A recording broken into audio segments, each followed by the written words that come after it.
Everyone, good evening. Welcome back to my channel. সবাইকে জানাই আবারও একটা নতুন ব্লগে ওয়েলকাম।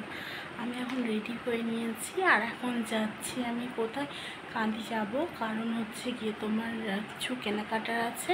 কাল যেহেতু রথযাত্রা, তোমাদের দুটো ব্লগ একসাথে আসবে, টেনশন নিও না। চলো দেখা যাচ্ছে, বেরোনোর পরে সবার সাথে কথা বলবো। টাটা। তো তোমরা তো দেখতেই পাচ্ছ আমি রেডি হয়ে বেরিয়ে পড়েছি। কোথায় যাচ্ছি কি না সবই তোমাদের সাথে শেয়ার করব। তার আগে আমি একটু গাড়িকে খাইয়ে নিই, মানে হচ্ছে গিয়ে পেট্রোল ভরে নিই। আর এখানে পেট্রোল ভরতে এসেও খুব সমস্যায় পড়ে গেছিলাম, চাবি খুলছিল না, কিচ্ছু করার নেই। যাই হোক, তারপরে পেট্রোল ভরে বেরিয়ে পড়েছে। আর আকাশে প্রচণ্ড মেঘ হয়েছিল, কিচ্ছু করার নেই। এই যে দশকর্মার দোকান আমি চলেও এসেছি। আর এরপর থেকে আর কোনো ভিডিওই আমি করতে পারিনি রাতে।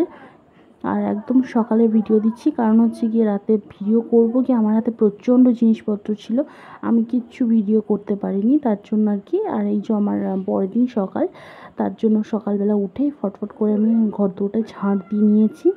তারপরে আমি মুছেও নেব আর কি। আর যেহেতু রথযাত্রায় অনেক রকমের কাজ থাকে, অনেক কিছু ব্যাপার থাকে, যার জন্য আর কি তাড়াতাড়ি করে আর কি সব কাজ সেরে নিয়েছিলাম। আর সকালে উঠেই কাজ ছিল আমার আর কি, ঘর দোর ঝাড় দিয়ে মুছে বাসন টাসন ধুয়ে আর কি এসব কাজ করা। তোমাদের ভিডিওটা ভালো লাগলে লাইক কমেন্ট শেয়ার অবশ্যই করতে ভুলবে না। আর আমার এই যে ঝাড় দেওয়াও হয়ে গেছে।